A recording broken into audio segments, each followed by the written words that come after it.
Now, it doesn't matter what kind of a day you're having, watching that is just such a special moment.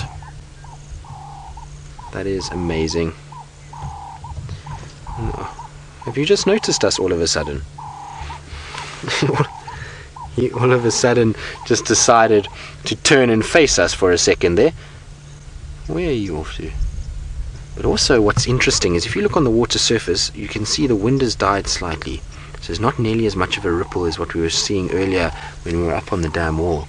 And I wonder if that's why he's sort of out and about. He's definitely sniffing around though. That trunk is working overtime, and I wonder if he hasn't picked up another herd somewhere close by. We know that there was tracks from the southern side of the dam coming, and by the looks of it, this Ellie came from the north, and maybe he's heard those other elephants. So I'm going to try and follow him and see if we don't join up with other elephants as we do follow him.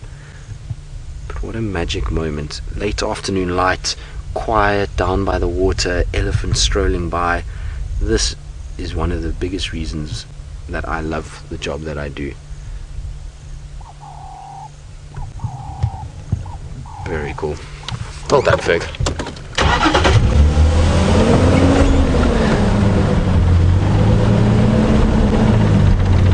So, Charlotte, hello Charlotte, how are you? You're 3 years old, and I hope you're having a wonderful weekend, Charlotte. You want to know, do the elephants shake the ground? Well, Charlotte, they are very, very big, but no, they don't shake the ground. And the reason why is because they're very, very clever foot. Now, it's like when you put on your shoes, you know your shoes have a little section that is soft, and it means when you're walking it's very comfortable. And so it's the same thing for the elephants. They have these pads on their feet that means that it's soft, and so when they walk it goes like this and squashes, and it's so that means that the elephants don't make the ground shake at all. It's very, very cool that they don't. Sometimes if the elephants all run together, if it's a big herd, then the ground will sort of feel like it's moving a little bit, but not that much. At the end of the day, even though they're very big, they're not that big that they can make the ground move, unfortunately. But wouldn't it be cool if they did? Now it seems like our impala herd from earlier is also coming down to the water, and I'm sure it's because of that drop in the wind. It still is windy, but it's not as bad as it was just now. Feels a little bit more sort of as a gentle breeze, and this kind of wind is fine. It's not that sort of gusting gale that we were having a little bit earlier, and that's why I'm sure we're going to start seeing the animals coming down for their last afternoon drink. We saw the nyala were there, the impalas are slowly but surely coming. Now I'm starting to think that Byron possibly had a fictitious elephant that he saw, because apparently he still hasn't found it. So let's go across to him and see if maybe he just made it up or if he's just struggling.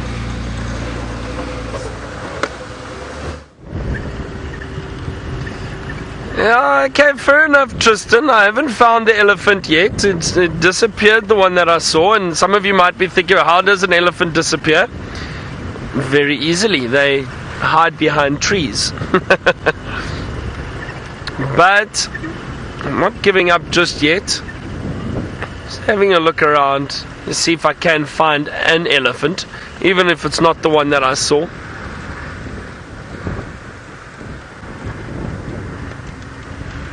And my co-pilot Craig wasn't looking at all, so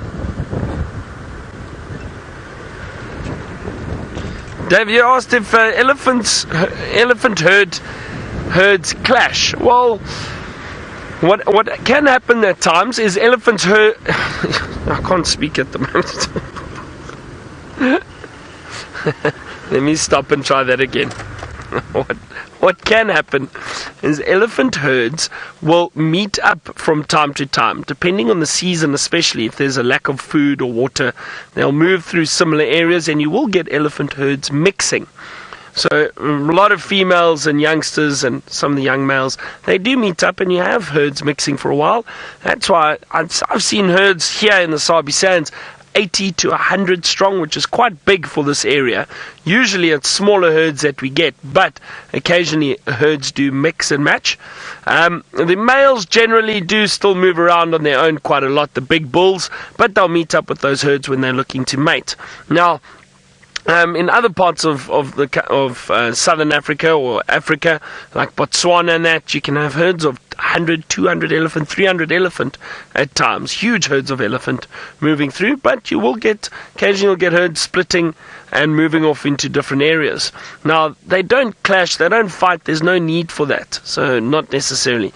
The males, however, may fight, and that's usually only when they're looking to mate and they're trying to be dominant over another male, so that they can mate with the females.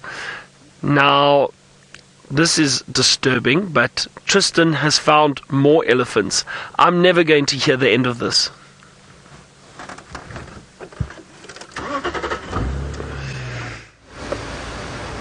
Well, I haven't found more elephants. I've only just found the one male. So don't worry, Byron. You're still safe at this stage. And I'm just trying to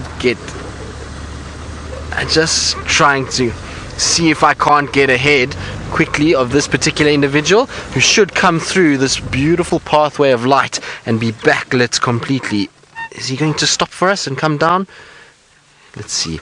He's just kind of backlit there. It's difficult to see him because of the sort of harshness of the sun. It hasn't quite gotten to that nice angle yet where we can see the golden rays behind the Ellie. So Ferg's just having a little struggle with his camera. There's a new sort of cage on them for the IR lights. So he was just trying to sort of work out his hands around that cage. And we're trying to get the ergonomics of the IR light cage sorted. And that's why every now and then you might see the camera sort of move a little bit as Ferg figures it out. This is what happens when we get a few new items, is it takes a little bit of time just to get things right. How nice of him to stop in that gap for us and feed. Oh. And you're dropping a few pounds of dung on the ground there as well. I don't know if you heard that thud as it came out. Beautiful.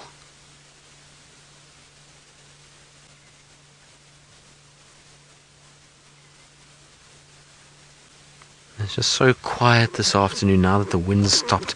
Ferg, I'm going to go forward for you because you're not going to see much with all these quarries in the way.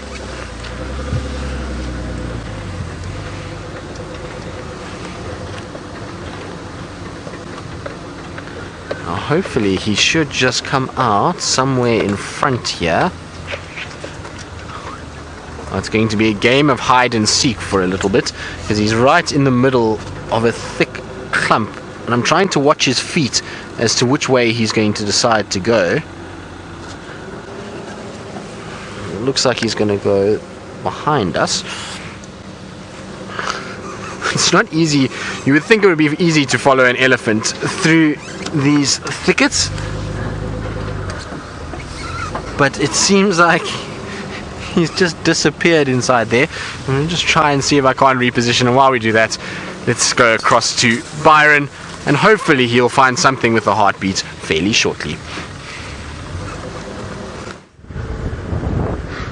Well, Tristan, I'm trying my best.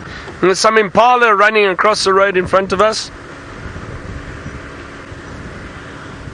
Hold on, watch. This should be quite pretty to see. Watch, there they go. Let's see if they bound across the road. There's a whole herd. Excuse me, there's a whole herd coming through.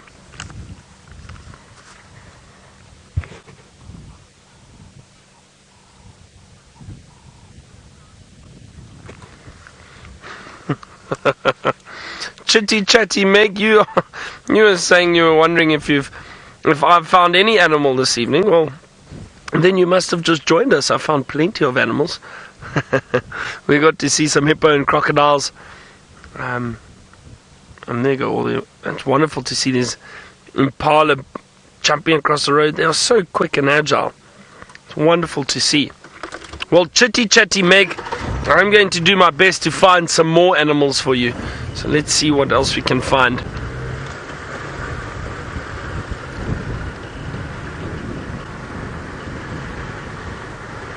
Okay, now it sounds like Tristan's got a better view of that elephant. Let's go and have a look.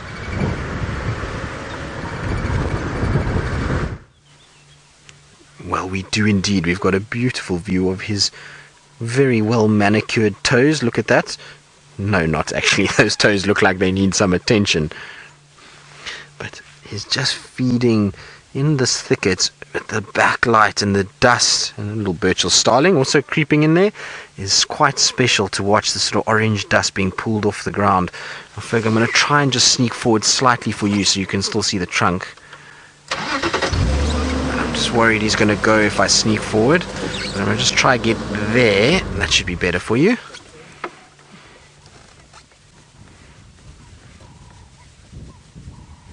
So, Aaron, you're wondering if an Indian elephant could survive in Africa. Well, I don't see why not. Elephants, being intelligent animals, would very quickly work out what's going on. Also, it would just have to adapt to the different types of vegetation, but that shouldn't be a problem. Essentially, plant life is plant life. It's not like the Indian elephants require nutrients that are different to what the African elephants have. And so, in all likelihood, Indian elephants should perfectly adapt to this area and survive. The thing is that being smaller, I would imagine that the African elephants would unfortunately push them out and dominate them a little bit. So I don't think you would have a situation where they can coexist. But there's no reason why the Indian elephants wouldn't survive in an area like this. It's so pretty with you see all the insects also around his feet. So that's why the birds are there. That Burchell starling is there because of those insects. As this elephant's walking, it's disturbing those insects. And the Burchell starlings are running in and grabbing them as they're being disturbed. And there's now a hornbill that's joined the fray as well. Just in front there, Ferg. And there we go. That's the starling. Yeah, the hornbill's just behind. You won't see it nicely. It'll come out just now, hopefully. But you see how it just moves around on the fringes, very close to where the Ellie is walking.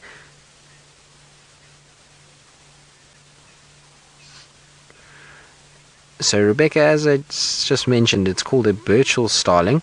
Oh, and now we're having a relaxing afternoon. Feet are over one another, taking it very easy, this elephant. Now, the reason why we know it's a Burchell starling is because it has the much longer tail and the dark eye. The other starling species that we get that look very similar are the Cape glossy starling or the greater blue-eared, but both of those have a very bright yellow colored eye, and I'm going to try and find them in my book so that I can show you what I'm talking about. Just need to quickly find them.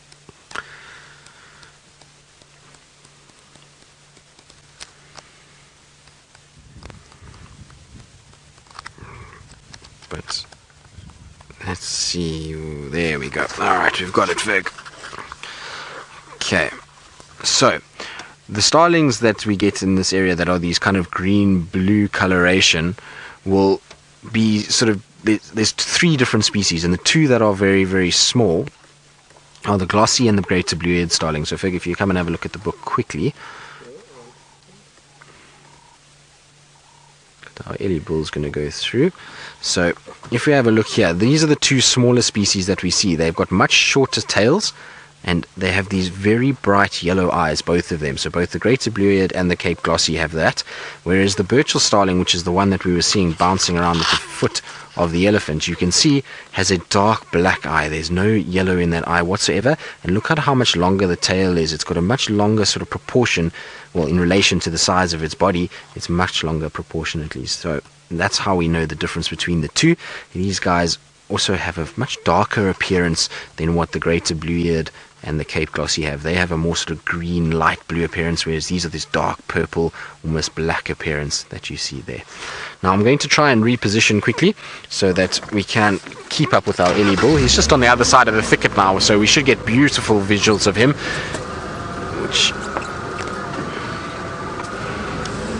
Oh, it is a joyous moment in the day.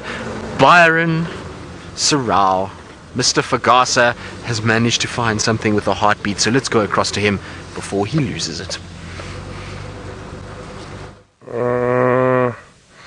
I have indeed, Tristan. In golden light, the beauty that is the zebra. Look at that. Wonderful, wonderful view of the zebra.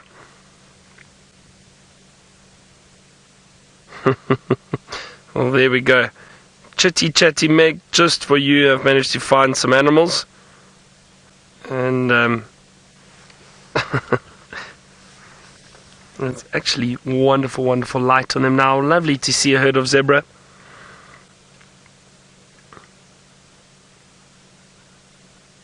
Enjoying the grass. There were a few impala around here too. They moved off, but the zebras seem very relaxed and happy with us. They might even move a bit closer. But look at that wonderful golden light on them at the moment.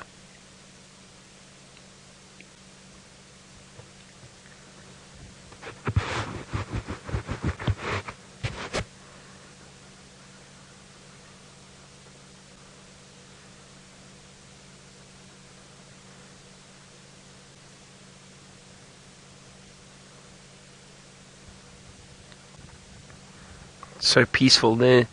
There's some hornbills calling in the distance. I can hear the zebra moving through the grass and also hear them grazing. Listen, let's see if we can hear it.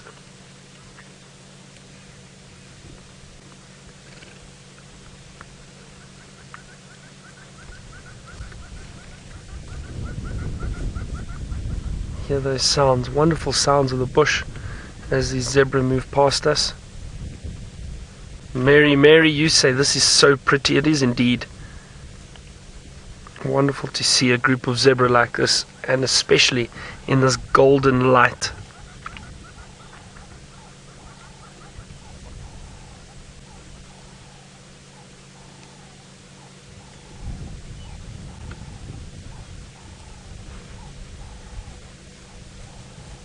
Some oxpeckers sitting on them too. There we go, you can actually see a few oxpeckers on the... There's some young oxpeckers, those ones with the darker beaks, those are juveniles, and then the adults with the bright red bills, or beaks, the red-billed oxpecker.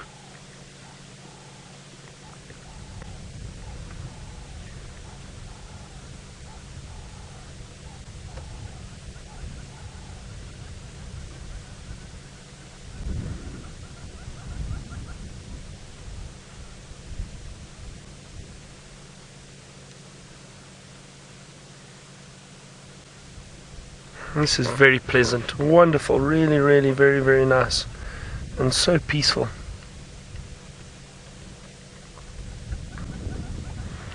Well, maybe our luck is changing a little bit.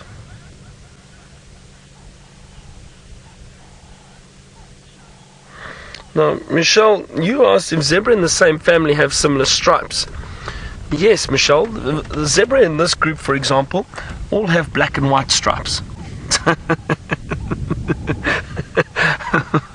I couldn't resist, Michelle, I apologize. No, but on a serious note, Michelle, every zebra has got a unique stripe pattern. So it's just like our fingerprints. They are all completely different and unique. So no, they won't look they'd look similar in terms of them being black and white, yes, and the shadow, you can see that shadow stripe between the black and white stripes. But no, in terms of them being similar or looking the same, no, every zebra has a unique stripe pattern. Now, all different. And what I find so fascinating is when these youngsters are born, the young zebra, they can recognize their adults or their parents, the mother especially, immediately. Have a look over here. Sorry, Craig. While the zebra moved through, there's a troop of baboons that have just joined us. So as I was saying, just with those zebra, the young foals are able to recognize their mothers immediately after birth, and they can recognize them in a herd of zebra.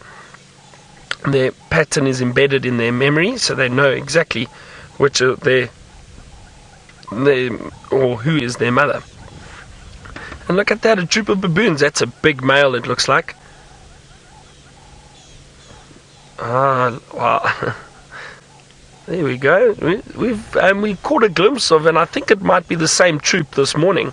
Caught a glimpse of them moving not far from this area. That's why I say I think it's the same troop. They're possibly heading back towards the trees that they sleep in during the day. And I'm assuming it might be close to the Mulwati drainage. We're not too far from there. In the big trees, maybe the jackalberries that are around there, the troop of baboons do like those big trees. They feel safe up there, and that's where they'll rest for the night. So I think that's exactly where these baboons are headed to. Been foraging for the day, moving through the bush, and now they are heading back.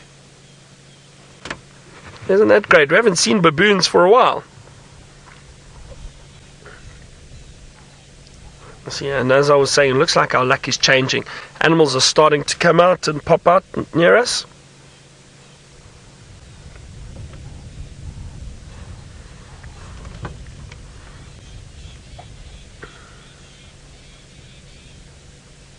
Look at that little one on the right, standing up, looking over the long grass. They are strange creatures, the baboons. Now they'll be feeding on a number of various things like insects and berries and seeds. Nice to see the troop of baboons. Now I thought we might head back to another baboon, but Tristan is driving around looking for animals. However, Jamie is out and about in the Mara. Let's go and see how her afternoon is going.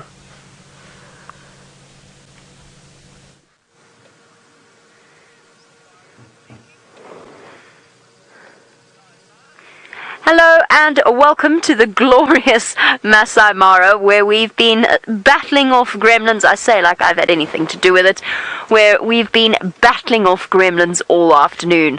My name is Jamie, and this afternoon Dave is on camera with me, and we've just kind of been hanging out, winning the elephant competition all by ourselves without Tristan or Byron knowing anything about it, because the gremlins were attacking us. So we are here in Kenya watching, I think, Dave, we've probably seen over 100 elephants now. Yep. Give or take. Crossing the road in front of us, little babies, but unfortunately we couldn't show them to you, for which we are very, very sorry. But we're here now for the next half an hour or so before we have to turn and race home for the gate closing time. And we've got some elephants to show you. I'm desperately curious to know why 5 cars have just come zooming past me. I might carry on a little bit in a moment. But don't forget to send through your questions on #SafariLive on Twitter. And for our regular viewers, you will be thrilled to hear that we are on Paka this afternoon. Of course, I trust completely and utterly. Don't you, Dave? Oh, yes. Oh, yes. Totally trust you, don't we, Paka? Paka, of course, is the vehicle that stranded us not so long ago. But she seems to be up and running, having cleared out most of the rust in her fuel tank. So hopefully she will continue to go. Isn't it amazing how big the tusks of the female elephants are here? I know we keep commenting on it, and we've just gone past a herd a couple of minutes ago with the female with the really, really long tusks. She's ancient looking, and her tusks nearly reach, I wouldn't say nearly reach the ground, but they certainly are almost at the tip of her trunk. Now, it's something that's interesting in terms of the difference between the elephants that we see on Djuma, or in the Sabi sand in South Africa, and the elephants that we see here. And you can see she's been digging in the mud with her tusks, having a marvelous time. And Deborah says, such grand vistas. Absolutely, Deborah. The views here cannot be beaten, and in fact Dave and I were just talking about this earlier for a couple of reasons. One is that we were just saying we never get tired of the drive down into the reserve from the top of our mountain, what I like to think of as our mountain. You've got the spectacular view of the Mara, the Masai Mara, just sort of opening out in front of you. It's quite spectacular. The other reason I'm loving this open area is because you see more of the dynamics of the elephants playing out. Because you can see the actions of all of the individuals in the herd, it gives you a much greater insight. And of course, we had that amazing moment where we saw that young elephant take its first steps. And Francis, watching in Israel, Francis, you would like to know if we've seen that baby elephant again. I think I actually saw it this afternoon, but I'm not 100% certain because Mom never gave me a clear view of her ears, and that's the only way that I'd recognize her. I did take note of the notches on her ears when that baby was born, So I think that if I got a clear view of her, I'd know it was her. But I'm not sure. I think I saw it, but the female that was with it was the right sort of age, but I'm not 100% on that. And I hope that when we do see it, we'll actually be with all of you, so that we can share it with you. And you can see how little baby's doing. Now about a week, Dave? More? I don't know. I have no sense of time. I don't even really know what month we're in. I think we're in June. So, I think it was about a week ago, so you could all join us and see how that little one's doing.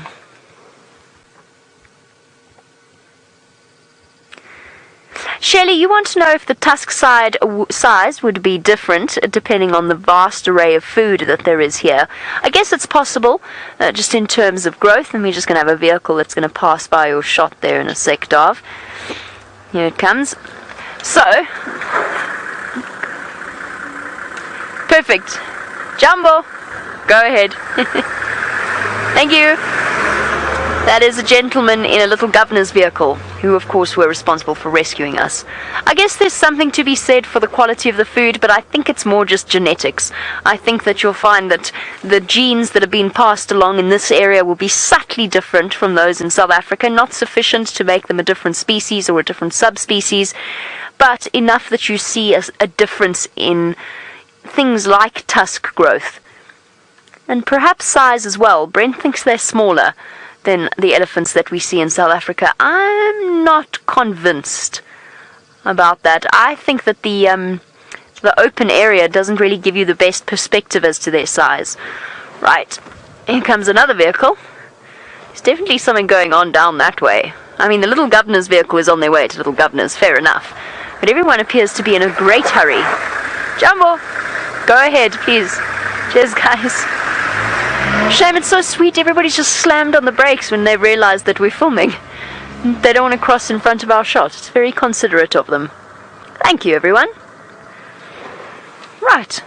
I'm going to go and see if I can figure out exactly what it is that everybody's rushing off to. While we do that, let's go back all the way to South Africa and join Tristan in the back of his vehicle.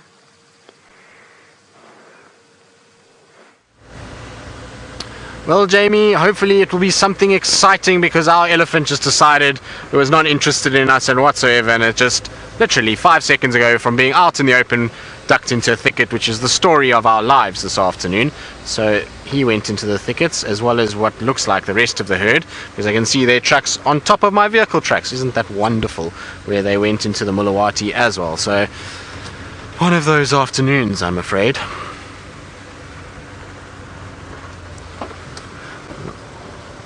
Now, I wonder if these elephants aren't going to go towards the dam. I probably think they will at some point. Maybe a little bit later, when we get our infrared up and running, we'll head back that way and see. Wouldn't it be nice if we had the elephants and Hosanna all on the dam together? One can only hope.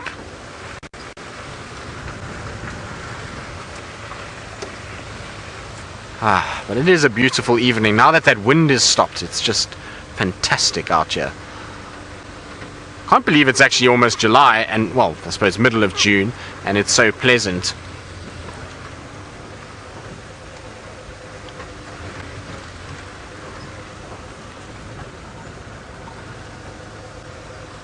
So, Dolly, this is an interesting question, and one that's been debated many times. And you say we recognize individual animals. Do you think the animals recognize individual people or vehicles? Well, yes. In my opinion, certain animals, yes. Other animals, no. Depends on about the size of their brain and what they're able to process in terms of memories and things like that. We know that things like insects probably not, and varying birds most definitely. We know that birds learn very quickly food sources and varying other things. So I'm sure they would be able to recognize the difference between people that would hunt them and people that don't hunt them after time. So birds wise, yes. Insects wise, probably no. In terms of the animals, things like elephants most definitely probably would be able to recognize tone of voice. They would be able to recognize visually. They're very intelligent animals, and therefore I would imagine can sort of know what's going on. Other than them, I had once an incident where a rhino used to be super aggressive to one guide in particular, and the other guides didn't care at all. He used to feed right past the guides as soon as this guy would arrive with his vehicle, and I don't know if it was the vehicle or the sound of his voice, but that rhino used to get so upset and used to come barreling towards him, and twice it almost put its horn right up the backside of his car. So that does happen. So it just depends, I think, on the individual animal, but the sort of bigger animals with bigger brains that are able to memorize and be able to distinguish things, I would imagine. So I'm sure lions, leopard would also be able to sort of remember who we are and what we are, and be able to differentiate between all the different individual sort of cars and the sounds that they make, as well as the voices that they hear. Often I think we don't give animals nearly as much credit as we should in terms of how intelligent they actually are. Now we've got two of our sort of more character-filled birds sitting on a nice open branch with this sort of nice, the very nice sunset colours in the background. It's both grey go-away birds. I'm battling to speak this afternoon. I don't know what's wrong with me, but both of those are grey go-away birds, and they often sit on this particular branch. You've come along here and you find them kind of looking out and checking out around what's going on. And it's interesting because these guys really only could be using that as a point of looking for any particular danger, because they're not birds that feed off insects, so they're not using that as a hawking post. These guys feed off berries and seeds and those kind of things, and so they don't need to be sitting looking for insects coming out of the grass. They would just be sitting there more to be able to look out for predators than anything else. I love the way they crest silhouettes at this time of the day. You've got those big sort of hair, well, not hair, feathers that come off. I don't know what's wrong with me. I'm battling to speak today. I'm not sure what it is. But there's the crest of feathers that are erected over the head itself. Flick of the tail. Maybe we've got our model grey go-away bird that's now doing its little funky dance, showing off all its different angles, flick of the tail. Now, are you going to call for us? Your partner did.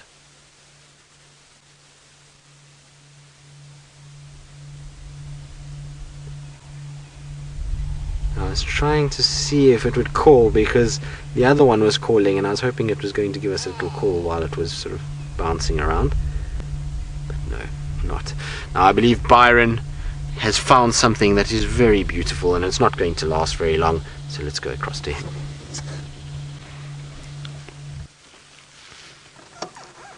I have indeed a beautiful sunset for this afternoon. We've had some golden light on the zebra and the baboons, and now just watching the sun go down. I'm probably not going to sit here for the entire sunset, just because we still want to find some animals, but this was such a lovely spot with those trees, and as Craig zooms out slowly, you'll see the beautiful silhouette of the trees in this wonderful, wonderful light. And that's one of the joys of the winter. There's a lot of dust in the air at the moment, and that's why we get these beautiful red sunsets. But it is really very, very pretty.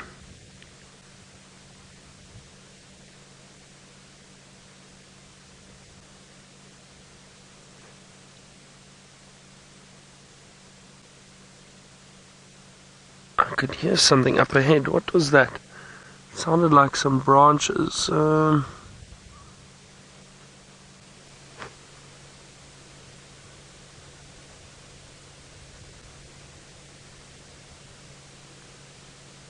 Trying to listen out again to see if I can hear or what that was.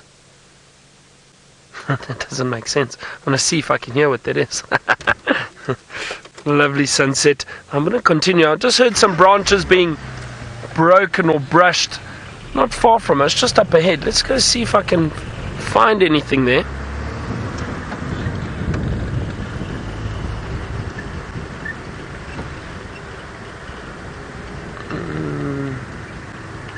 Can't seem to see anything at the moment. I wonder if it wasn't perhaps just an antelope, maybe an impala or something, shaking its horns in the bush.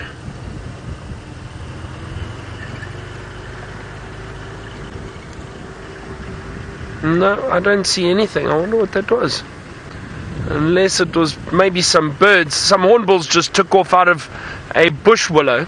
Well, the bush willow leaves are very dry at the moment. It could very well have been some hornbills landing in the bush willow and rubbing up against some of those dry leaves. They do make quite a noise. I'm just still going to have a good look here, just in case. But I think maybe that's what it was. The hornbills.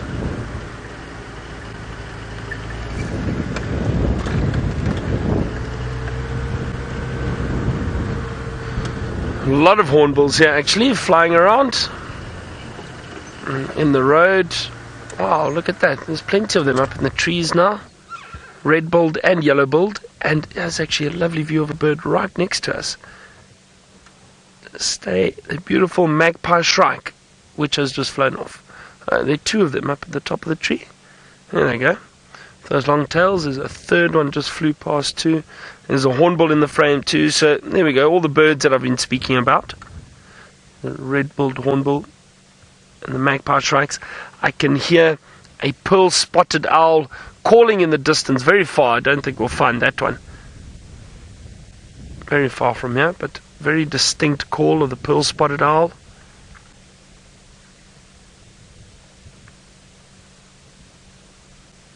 All the hornbills in the trees.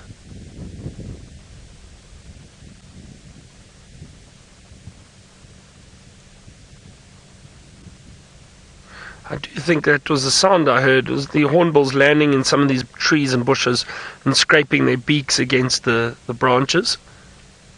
But it was quite noisy because of those dry leaves that we've got at the moment. So I think that's what it was. Let's continue and see what else we can find.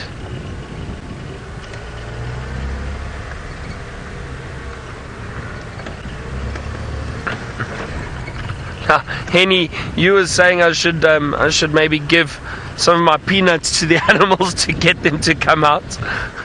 I wonder if that would work. No, we don't. I won't give the peanuts to the animals.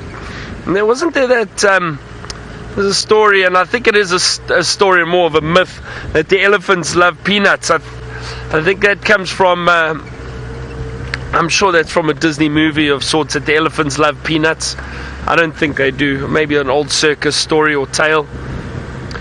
Now, Jamie actually had a number of elephants earlier. And I wonder if she's still got them up in the Mara, the Masai Mara. And I know they've been seeing some beautiful tuskers up there too. So Jamie's still driving around. Let's see what else she has managed to find for you this afternoon. Is that I can actually drive and talk to you at the same time. Isn't that marvelous? What a novelty this is, Dave. Can actually be able to... Oh, sorry, forgotten how to drive on that note. There we go. Our resident pair of black-chested snake eagles. Something for some of you to add to your bird list, and a pair of eagles that I think we're going to see regularly on our live safaris from the Mara, just because they do live quite close to our camp. Well, not close to our camp, but close to where we come down into the reserve, off the mountain. We see them here pretty much every single day as it starts to get dark, and I'm hoping that perhaps they might even choose to nest somewhere around here. They are very striking birds, often confused for sort of new birders, confused with a martial eagle, but they're much, much, much smaller. And if you take a close look at their legs, if you can, you'll notice that there's no feathers all the way down towards the feet. And that immediately distinguishes between a true eagle and the other birds of prey. Martial eagles, African hawk eagles, they'll all have feathers right down to their feet. Brown snake eagles do not. And it's the only snake eagle really that I've seen here so far. Brown snake eagles are not common at all. You can see the wind is blowing. If you look at their ruffled feathers, it's definitely a chilly evening. Dave and I even had the roof is on permanently. We nearly had all of our rain covers down. We did actually have most of them down, tucking in for a big storm. but it seems as though it's blown away. Mario, you say they look white-chested. What a silly name the ornithologists have come up with for a bird with a white chest, but called a black-chested snake eagle. It's because, just in terms of bird anatomy, in terms of the definition, when you look through a bird book and you look at the different descriptions of the area, the chest is actually technically really quite brown, but let's go with black because that's what they've called it. And then the belly is white. So the underside is white, but the chest part is actually quite dark. And if I trouble Dave, I don't know how Dave feels about this. Oh, well done, thanks Dave. I put my bird book away in the fear that it was going to get soaked in the rain. And there we go, let me just find you a picture. I'd take your point though. They look a lot as though they've just got white bellies. And there we go, that's what they look like in flight. I haven't had a chance to wash my hands yet today, so you just have to ignore my fingernails. We've been moving campsites, so it's been a little bit busy. There you go. There's the black-chested snake eagle, and that's the chest part. And Michelle, you say, while we look at the dark head and dark chest, you say that they look like a Batman, with the wind ruffling their feathers like that. Absolutely. I wonder how Craig feels about that. Craig, of course, being our camp Batman. I wonder if he feels some kind of sort of, I don't know, connection with these birds. They do. They've got that dark-eyed, Christian Bale-esque expression to them as well, don't they? The stern-eyed, perhaps, would be a better description. Actually, they just look really cold. All fluffed up against the wind. You know, it wouldn't really have been fair, even if the gremlins hadn't attacked us this afternoon, to have challenged Byron and Tristan, or even participated in their elephant competition, because essentially everywhere I look today, there are elephants everywhere. And I'm not going to complain about that, because I love sitting with elephants. But they're all around at the moment. It's been an absolute pleasure this afternoon. Everywhere I look, I just see another elephant. I actually came to this area because apparently the rhino were here this morning. There's no sign of them, sadly enough. But we do have our elephants. Oh! Someone is missing a tail! Oh, goodness. Excuse me. Somebody's missing a tail, she said in a completely non-squeaky and normal tone of voice. I wonder what happened to you, girl. Could potentially have been a lion or a hyena in this area, but not now, not recently. This would have happened when she was very young. It could be for other reasons. It might have been an infection, something that severed the sort of the vertebra, the joint at the tail area. But she is most definitely... Oh, and there's the elephant with a backwards tusk as well there, Dave. This is the second time I've seen her. I'm sure there's quite a few of them. You see what I mean about seeing a lot of their dynamics? Oh, there goes a running little baby. That's what she was waiting for. Because we've got this open area, especially when they start to talk to each other, with those low rumbles, so often we find them obscured by trees, but out here you can actually see the effects on the rest of the group. And what's more, because you're often in a position where you can see more than one herd, and you're able to gauge the reactions that other elephants have to the conversations of one herd, I've found that fascinating. I wouldn't say that I've learnt anything from it yet. I just notice changes in their behavior. And she's shepherding the little one.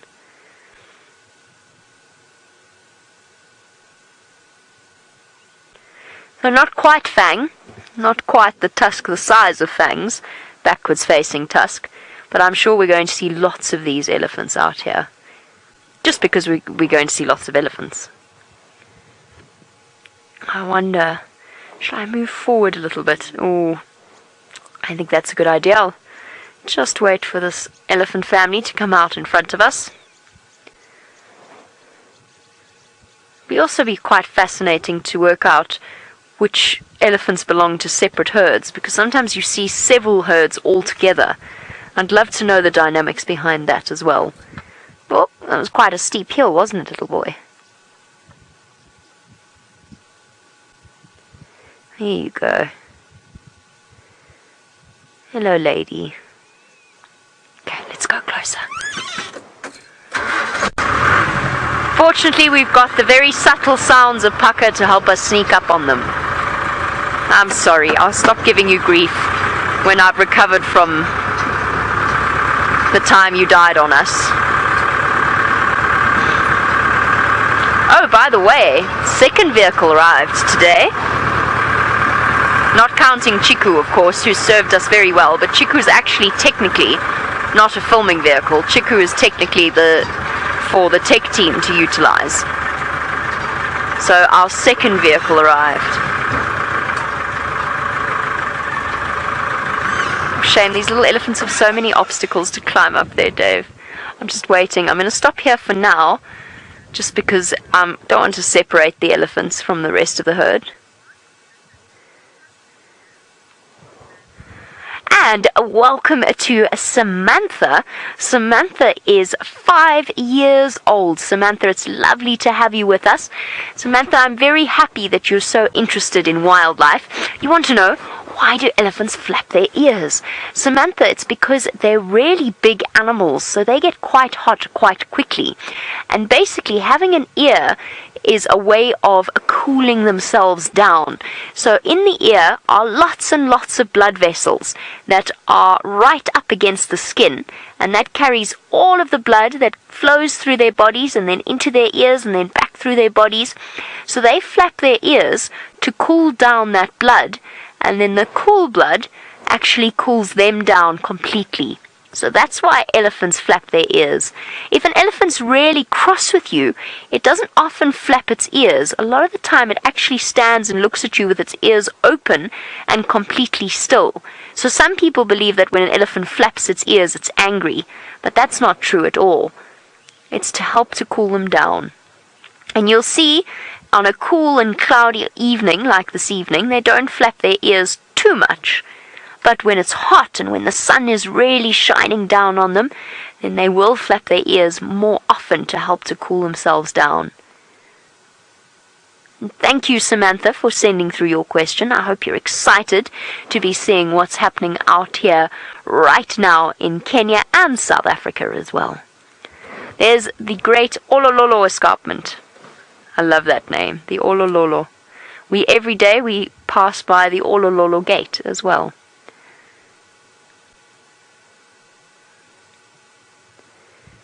Absolutely beautiful vistas. I couldn't have put it better myself. Okay, let's get closer. I think they're going to start disappearing into the long grass, which I never thought I would say about elephants, but it happens here. Still no sign of the Angama pride, which is such a pity because I was so desperate to properly introduce you to them yesterday.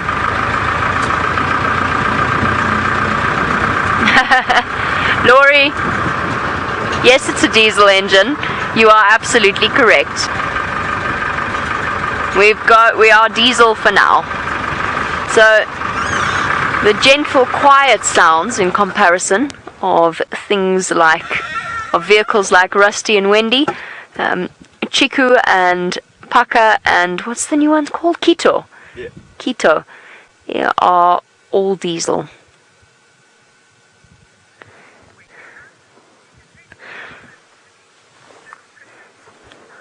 Alrighty, it is starting to get dark here, which means that Dave and myself have to start our treacherous ascent up the hill.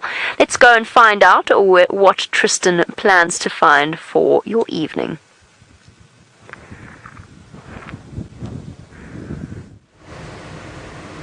Well, Jamie, pretty much to find anything with a heartbeat. So at this stage, it's so quiet out here that it would be nice just to see one animal, let alone many animals. So the plan is just to keep driving around and try and see if we can't find something. There's been no further reports on Osana. Everyone's vanquished from the area and disappeared because Tingana is on Torchwood, and so there's nobody else driving around these areas and having a look for and helping us. So at the end of the day, we're just going to keep trying and see if we can't find something ourselves. It's all a little bit quiet at this stage, and actually I think I'm going to go and check pangolin track rather than this elephant carcass. But it just confirms to me that the tracks that I had this morning must have been Mvula. If Tingana is on a warthog kill on Torchwood, a small warthog, a little baby warthog kill, then it can't have been him that was patrolling around and moving around on the western boundary of Djuma, so it must have been Mvula. There's no other big male that would have gone that far into Arethusa, and it's definitely not Anderson, for any of those that may have wondered if it was Anderson, because Anderson's feet are much bigger than all the others, so you can tell he is quite quickly from the others. He almost looks like he has a lioness size paw print. Now, talking of lioness and lions, they still haven't found the Nkulma Pride, and it's interesting because their tracks were not too far from sort of Sydney's dam area, between Sydney's dam and another dam, but still no sign of them. I wonder if they not maybe made a kill somewhere and have just spent the day in a thicket. I really hope that that's the case, because they were looking a little bit on the hungry side, and so I'm hoping they did get a meal last night and that they're having a nice full-bellied kind of weekend where feet are in the air, bellies are round, and they're just kicking it back and sort of lying on their backs and just daydreaming. That's what I envisage the Nkulma Pride to be doing right now. Well, I hope that's what they're doing right now. It would be encouraging to know that they have some sort of food item in their bellies. Now, on the hyena front, for those of you that are wondering about dens, all dens have been checked today. Between the various guides, everybody has checked a den site. There's been the Mvubu den site has been checked, the one off Philemon's cut line, the one off Zoe's, the one off Gallagher's shortcut, the one off Aubrey's. They were checked by pretty much everybody today, because there's a photographic group staying at Djuma and they were looking for the hyena den, and so all of them have been found or looked at, and none of them are active. So either we have a new den site or the hyenas are no longer denning on Djuma. And it's very possible that they might be denning just off on the southern boundary, because I keep finding tracks that go from Treehouse Dam straight south and then head into Hofmans, so it's possible that they're just inside Hofmans off the southern boundary, or they could have gone up maybe towards Buffelshoek Manyeleti side, because this morning when I was tracking that leopard, lots of hyena tracks going up and down from sort of Sandy Patch Road going northwards towards Sydney's dam, so it could also be up that way. There was tracks for that leopard, and you never know, maybe the leopard itself had a kill and that's why the tracks were there. But I checked around to try and see if they went into any of the blocks there or any of the bush areas, but it seemed like they were really just going up and down the road and then crossing into Buffelshoek and then down south towards Sandy Patch and then Impala Plains and over into Arethusa. So they're moving around quite a bit, so we'll just have to try and see. Oh, I found something. It's a rare individual out here. Now I wonder if we can get him to do his display of his guns. Old biceps Byron. Let's see if we can get it. No, we got a smile and a thumbs up. It's an interesting character. And there we go. Now we got a little dance. Byron, is this your mating display? No, I do not see my mating. I hope not. There's Byron. So there's Byron laughing. Now, Chitty Chatty Meg, you want to dance off. Now, I don't think that's going to work, because Byron's going to hands down hammer me in that. I'm not a dancing type at all. We know that it's a James Henry versus Byron is when we have the big dance off. So what we'll have to do is when James gets back to the Mara and Byron's around, then we're going to have to do a dance off in different countries. So it's going to be a East Africa versus South Africa dance off. What do you think, Byron? Done. Okay, I'm going to come a little bit closer so I can talk to you, because you're quite far away and the shouting is not really working at this stage. I had a look around Chile Pan. Thank you. Sorry, I've been blinded by this. Sorry, buddy. I had a look around Chile Pan now. No sign of this leopard. It's been really frustrating. I know. Anyway, we just persevere. We just carry on. That's really. it. We do indeed. How was Chitwa? Was it nice? It was nice. We saw a crocodile. I heard so. And then an elephant went and hid behind a tree. There was no elephant. It was. Did it like this? Yeah, exactly. Well. Anyway, I think the viewers should jump on with me now and we'll see you later. Okay, if you want to, you can take them with you. Bye, Byron. See if the voices in my head. Or in my head as well, because I've got nothing either from this side. There they go, they're coming to you now. Tell the people to come to me. Right, apparently Byron wants all of you, so we're going to send you across to him. Bye. Bye. There we go. Thank you. Now you're joining me at least. Don't have to deal with Tristan's dribble. I'm only joking. It's always fun to pass each other on the road, on the drive, have a little bit of banter, gets the spirits up again, and off we go, and we carry on searching. We'll see what we can find. I'm just going to check the southern boundary again. I'll tell you why, because I've seen tracks of that young female leopard, possibly Shungile, hanging around that area. So I'm just going to swing past there. I'm going to use the spotlight a little bit too. It's almost time for the spotlight. And then see if we can't have any sign of that leopard. Maybe, with this cool temperature now, she may be moving around. But let's have a look and see. Well, Tristan has another look around for that other leopard.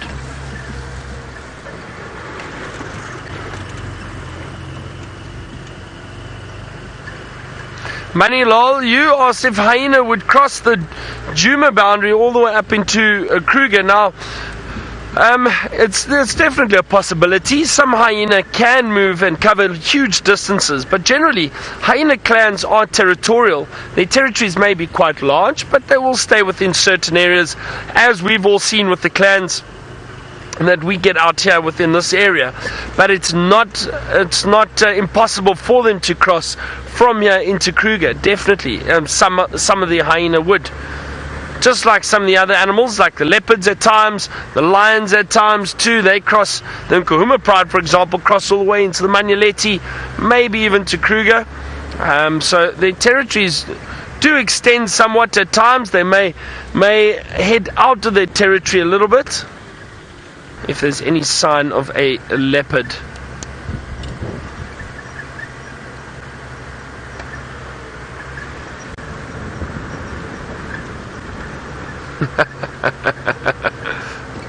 Michelle, you say, do the birds have aeritories and not territories? Well, Michelle, funnily enough, some birds are quite territorial. Those little pearl-spotted owls are. The martial eagles are. Sorry, Craig, you're right there, still there. A bit bumpy going through there. So they do have territories indeed. But I like your thinking with aeritories. Did I see something there? Am I imagining it? I think so. No, I think I am imagining it. I thought I saw a scorpion in that little hole over there, in that crevice. But no. Wishful thinking. There's also not that much scorpion activity at the moment, with it being winter, because there are not as many insects around for them to feed on. So we don't see many scorpions around. Alright.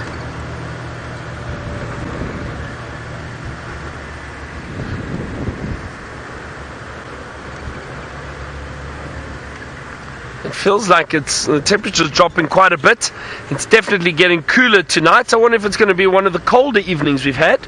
Now, Tristan has got his spotlight out too. Let's go back to Big Boss Man Tristan.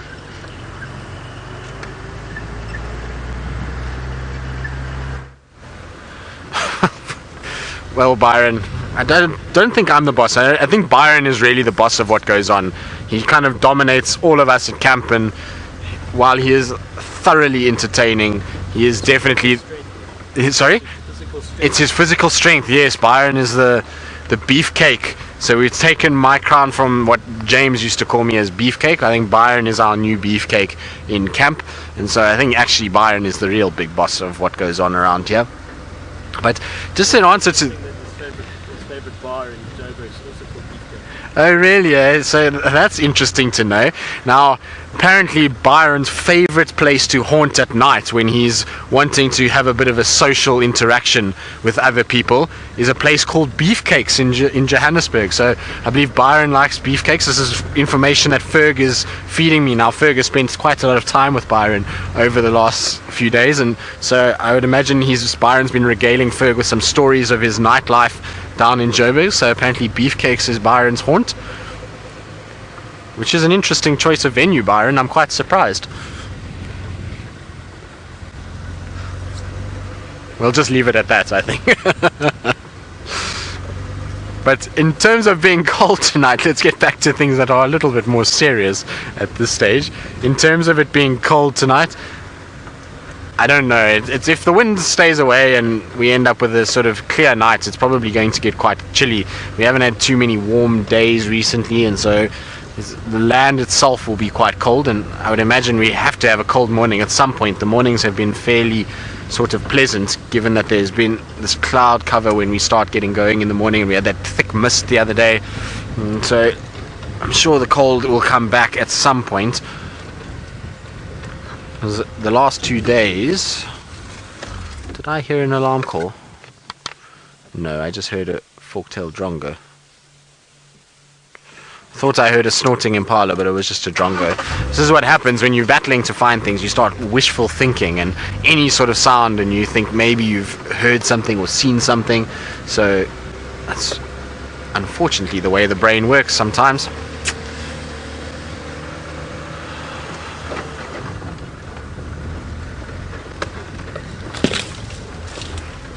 Come on, little Hosanna, time for you to come out now. It's that time of the day where you show yourself. You need to start learning from your father to be, well, not to learn from your father and not be a last minute leopard. We need you to be out and about more during the drives than you have been the last few weeks. But at least they're spending time back here again. Well, certainly Hosanna.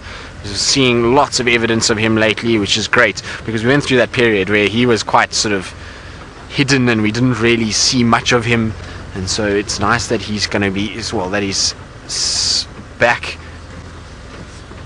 Now, I'm just listening to the radio. It sounds like Tingana has been bumped by some wild dogs.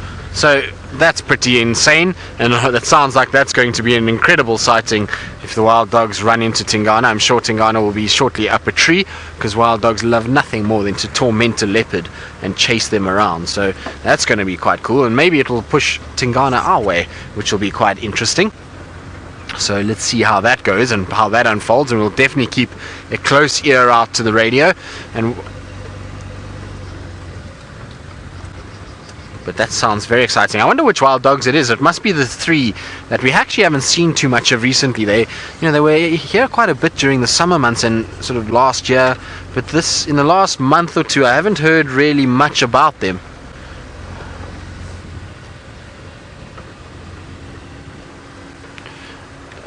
So Francis from Israel, you're wondering where the dogs have gone. Now, Francis, this is a typical situation at this time of the year.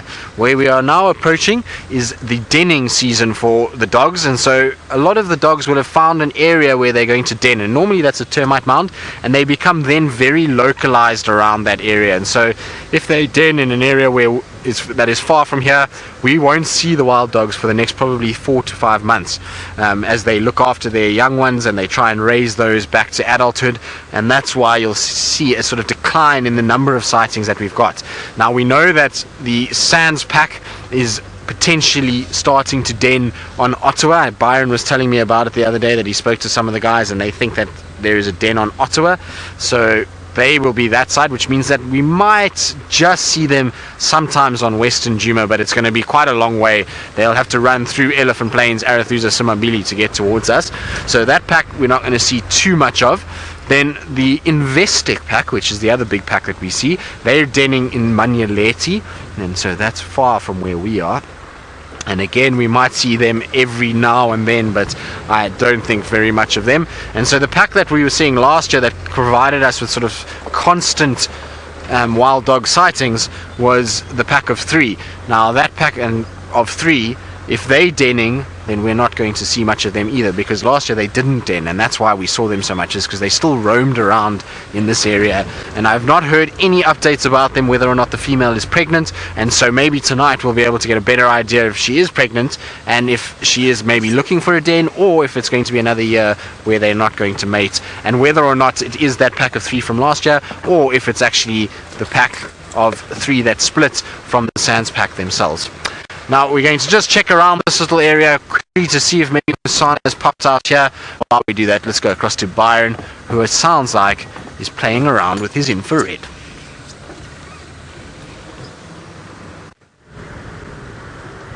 No, not just yet. We haven't got the infrared out just yet, but the spotlights indeed, Tristan. And we're trying just what exactly the same as you are.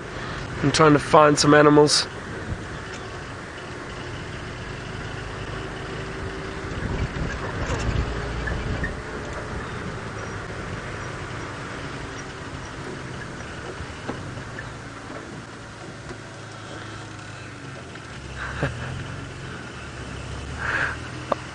Oh, shame. Tula Ann, hello Tula Ann, and I know it was your birthday the other day. Happy birthday again for the other day. You've just turned 5 years old, Tula Ann. And you're going to make me blush. You asked... Oh dear, Tula, you're making me blush. Ann asked if she can be my girlfriend. Tula Ann, definitely you can. Oh, so that's very sweet, Tula Ann. Thank you for asking me. Hope you're enjoying the drive. We haven't found too much yet for you, unfortunately, but we got to see zebra and elephant, and we'll hopefully find a lot more animals tomorrow again.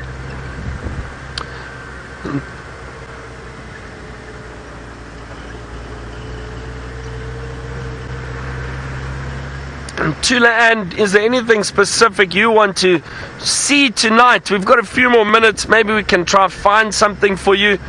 Quickly send us your question, your answer if you want to see something specific. I'll try and find it. I'll try my best, actually.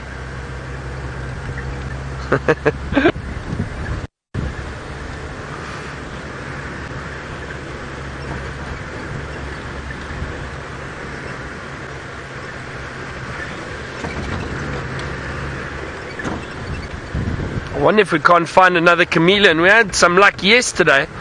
Maybe we've got some luck again tonight. We'll try. Or maybe an owl. Wouldn't it be wonderful to find a little owl somewhere?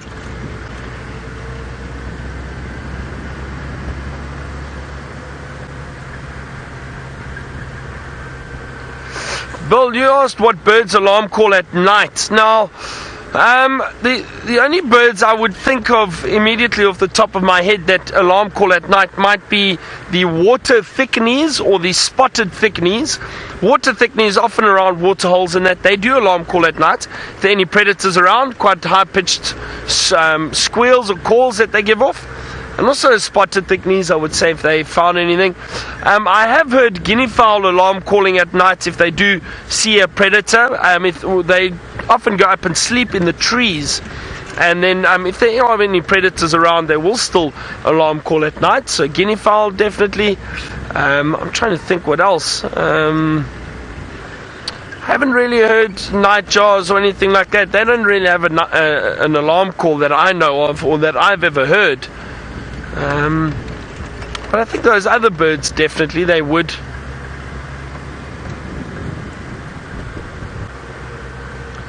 Not as many birds at night. Oh, that looked like a thickney that actually flew over. Just a quick little glimpse of a bird flying over us, possibly a thickney. And there's a little nightjar in the road. Oh, there it goes. Good, we don't want to hurt the nightjars while they sit in the road, wait for little bits of or insects, any insects that they might be able to find.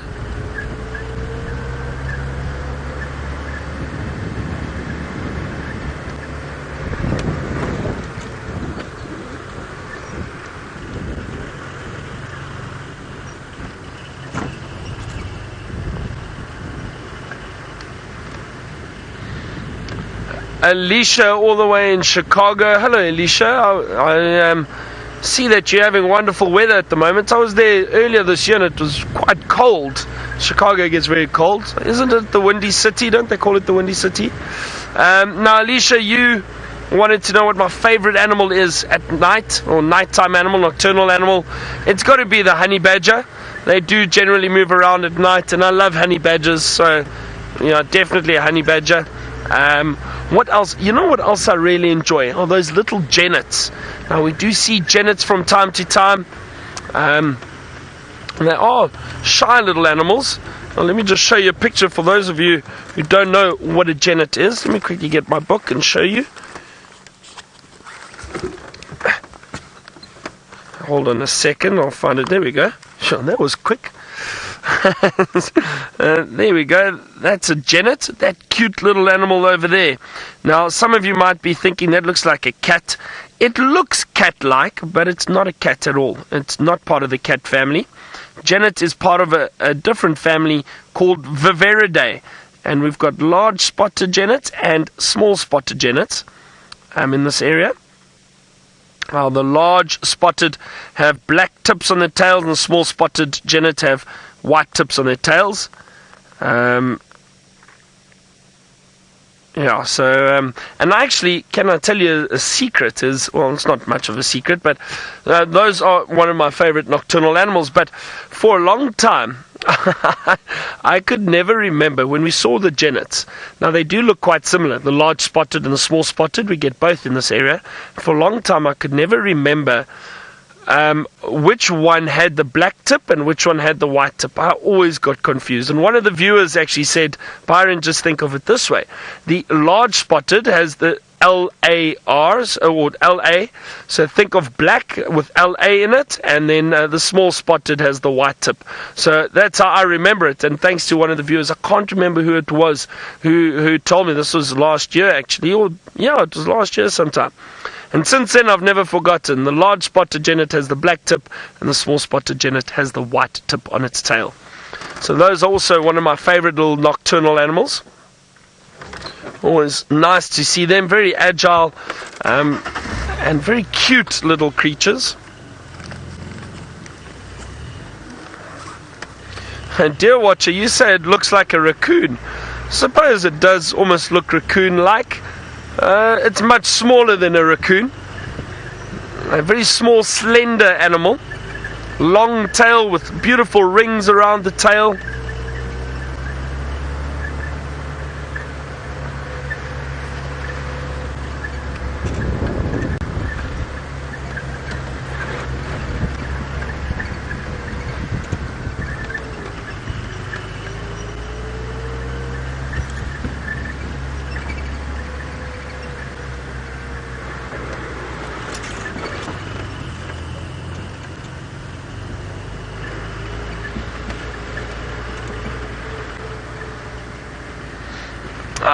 Alexis, and Alexis, you only 6 years old. Hello, Alexis.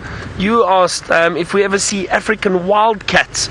We do sometimes, Alexis. Now, I have not seen one for a very long time, but they do occur in this area. But they are shy. They are shy little creatures, also mainly nocturnal. They move around at night, hunting little rodents, like little mice and that we get in this area, but we do get them around. And we do see them from time to time. I'd love to see an African wildcat on Safari Live.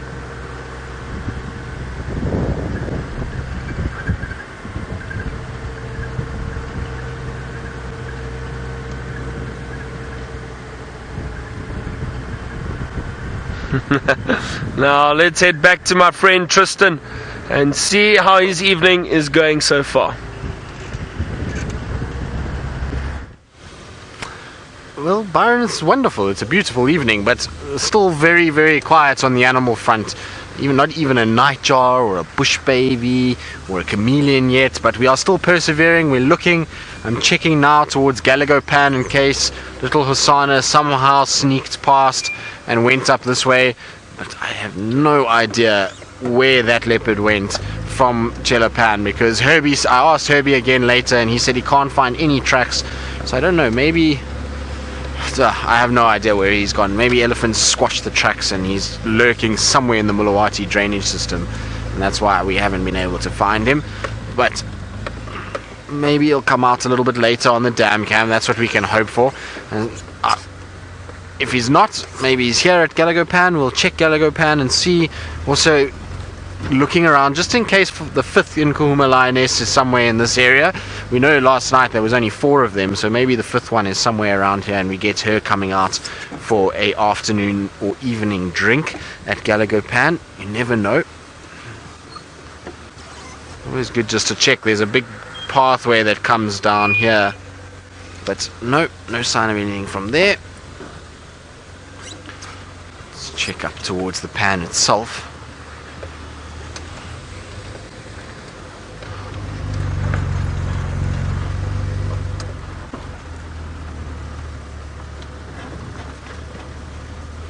So I believe Byron has managed to find a bush baby, so let's go across to him. I have indeed. Now it's just moving around there. You might just be able to see it. Hold on a second. Wait, stick around with us. But we've just found this little bush baby.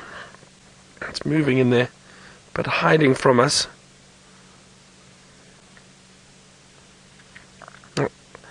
Dean, you wanted to see a bush baby. I'm going to try and move a little bit closer. Let's just see if I can't get another glimpse of it. Hang on. Stay there, little bush baby, for us. Maybe it's just woken up, so hopefully not too active just yet. Oh, there it is. Okay, it's jumping around. Now this is going to be tricky for us. I think it's moved to the back there now. Hold on, Craig. Just hold on, everyone. We'll try and get a nice view of this bush baby for you.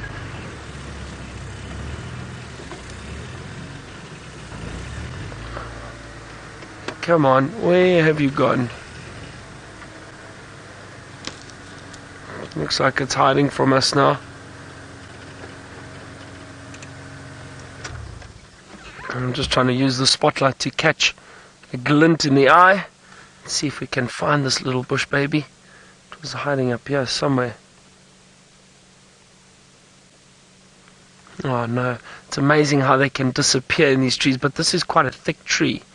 So it's very possible that it's just hiding somewhere in there.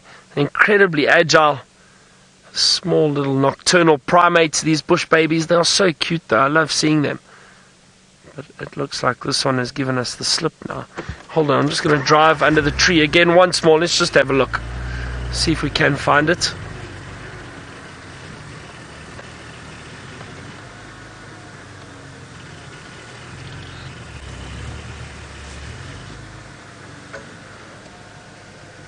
Oh no. It's completely disappeared. It gave me the slip, everyone. I'm not sure where it has gone.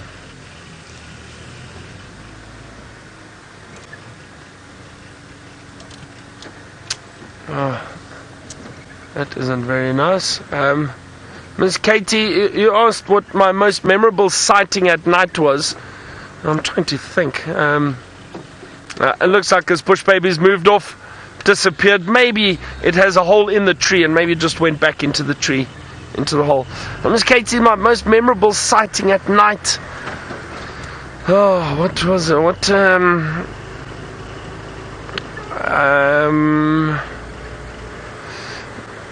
You know what? It wasn't. It was just.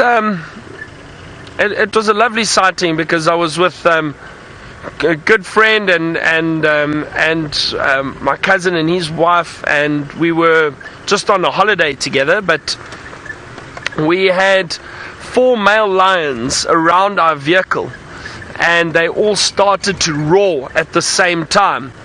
And that by far is one of my most memorable sightings and favorite sightings I've ever had. Not just at night, but it was a nighttime sighting. We were sitting with these lions and we had them all around the vehicle, in the open game drive vehicle, and I was obviously the guide. They had no choice. So, but sitting there just with my family, It was amazing. It really was an incredible sighting. But to hear 4 male lions roar around the vehicle like that, it was just an incredible moment. It really was an amazing moment, and I thoroughly enjoyed that. So that has to be top sighting, not just a nocturnal sighting, but just one of my absolute favorite sightings. And it was at night, so it had even more effect.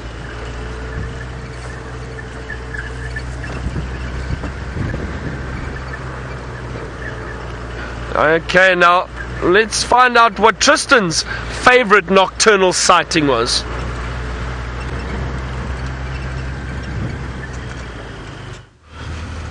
Sure, Byron, I don't know. This is a tough one because I've been very fortunate to see some insane things in the darkness of night, and to sort of put a favorite one down, shoo, I don't know. I'm gonna have to think about this. I don't know. I get too excited about too many things that it ends up in a situation where it just becomes a new favorite every sort of few months, and then I battle to kind of choose between them. So I'll list a couple of them that I've had, because there's a few and there's different sort of scenarios for each one.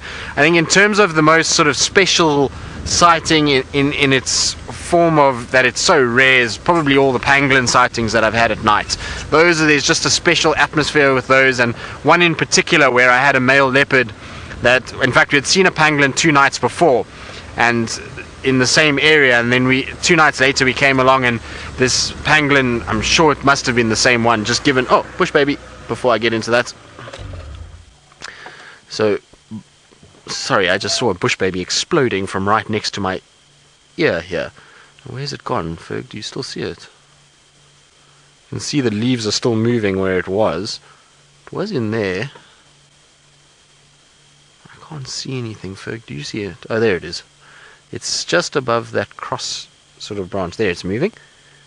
So there's our bush baby, and it's just watching us at the moment. I think it's trying to plan its next move. You can just see the head kind of swiveling in amongst those thickets, and there's the eye just poking through. Hey, little guy. That's very cool. And it seems like quite a relaxed bush baby, this one. You can see the eyes just watching us. Those big ears listening to what's going on. And it amazes me that these little creatures can cover 1,000 trees in a night.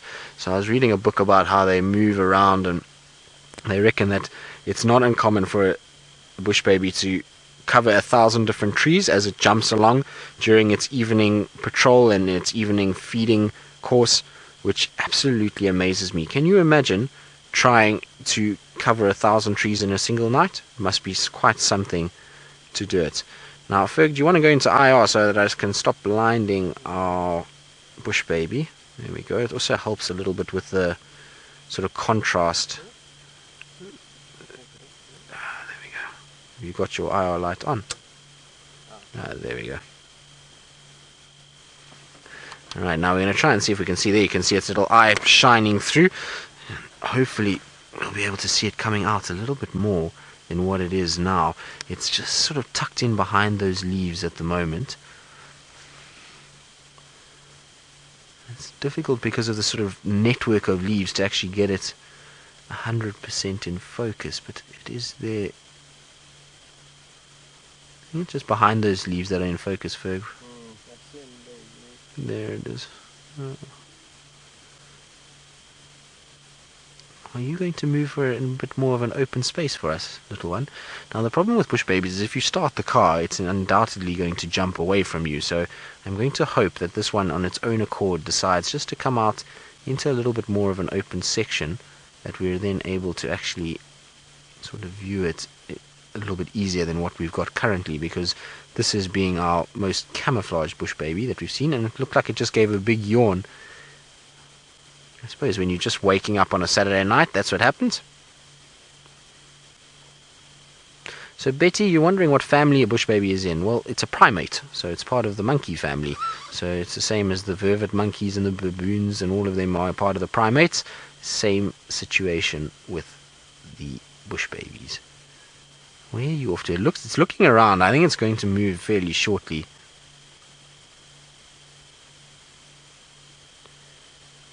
Where are you off to? You can just see a little glowing eye, and they almost look very gremlin-like when it's in IR and you've got these two glowing eyes poking back with these big ears. I can honestly say this is one of the longest bush baby sightings I think I've ever had. This is a very relaxed one, and it's not far from us at all. It's probably, I would say, maybe 5 meters, 6 meters from where we're sitting. It seems super chilled with us being here.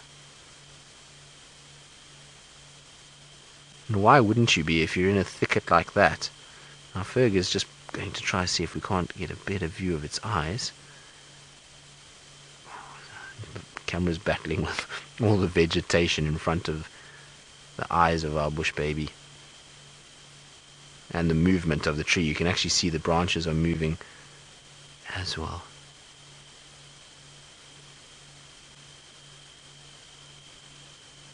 I wonder how much they can hear with those ears. Their ears are massive in relation to the size of their head.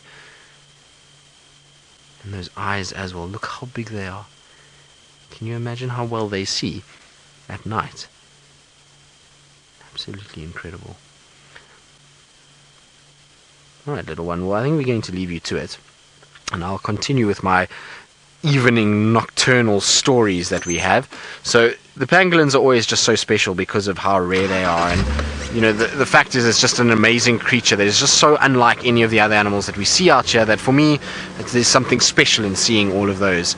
In terms of sort of sound experiences, I think my favorite memory sound wise was having the Matimbas and the Majingalans fight on Gowrie Main. It was in the morning, so it's not really quite nocturnal, but it was before the sun came up, and we were sitting at the lodge, and it was dark, and all you heard was these 10 male lions going crazy, because at that time it was the 6 Matimbas and the 4 Majingalans, and 10 male lions just roared and roared, and the sound that came from that was something I'll never ever ever forget. So that sound, and then the sound of the 6 Mapojos at a buffalo kill when I first came into the Sabi Sands. It must have been about my first week here in the Sabi Sands, and all 6 were on a buffalo kill, and they were roaring, and it was just, that was something unbelievable. There was 2 on one side and 4 on the other, and sort of being between all of that and just listening to that noise and that commotion was something I'll never ever ever forget.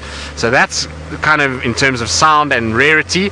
And then the other really special sighting I had was a sighting of 2 leopards, a python, and 2 hyenas, and it was just the most chaotic thing I've ever seen. We had followed these leopards for most of the afternoon, and they were mating leopards down in the south of the Sabi Sands. Leopard called Shivonakele, and the other one was called Scotia, and they were marching along, and it got dark, and we were in an area much like this, quite dense, quite thick, and all of a sudden the 2 leopards stopped on the road, and we kind of turned off, and we could hear this commotion off on the side, and next thing we saw the leopards dart in there, and we could hear hyenas cackling, and we tried to punch through this thicket, and as we got through we found these 2 hyenas with a duiker kill, and they were busy eating this duiker, and the duiker looked fairly sort of wet, and it looked really odd. Next thing, this male leopard came flying past us with this massive snake in its mouth, up into the tree with this huge python, and it was there that we could see that the python had been disemboweled by the hyenas and was actually killed by the hyenas, and they'd ripped this duiker out of the hyena, of the python, and then the leopards had opportunistically come, and while the hyenas were busy with the duiker, grabbed the snake and up into the tree. So we had 2 leopards, massive python, and 2 hyenas with a duiker kill underneath. It was the most insane half an hour I've ever spent, and I actually think I have some sort of, I might have a photo of the snake itself. The snake was absolutely huge. It was, I reckon, probably, if not 3.5, maybe 4 meters. In fact, actually probably even longer than that. So I'm going to try to see if I can't find the photo of it, because it is pretty spectacular. No, I don't think I've got it. I've only got one of it a little bit more up close, and you can actually see where it was disemboweled. But there is the male leopard. Now, we know how big male leopards are. This is a fully grown adult male leopard, and that's the python hanging over the tree. And now this is just sort of the midsection that came round, and there's where you can see where it was disemboweled by the hyenas, and that's where the duiker was pulled out. Now, if I tell you that this python was still going, probably I would say another meter on this side and down another meter on the other side, and it was in half, so there wasn't any tail section to this python, and that is a fully grown male leopard, you can work out just how thick that animal is. So one of the most insane nocturnal sightings I think I'll ever witness in my life. Really was very, very special indeed. Now, Unfortunately, it's that time of the evening where we're starting to wind down towards the end of the safari. It's been a rather quiet one, but at least it's still been a fun afternoon out, and of course plenty of laughs when you're in the company of Mr. Sorrel and Craig Batman. So it's been very pleasant to be on drive with them too, and nice to hear from Jamie. And so from Ferg and myself, it's been absolutely fantastic having you with us today, and we'll see you all tomorrow for the sunrise safari.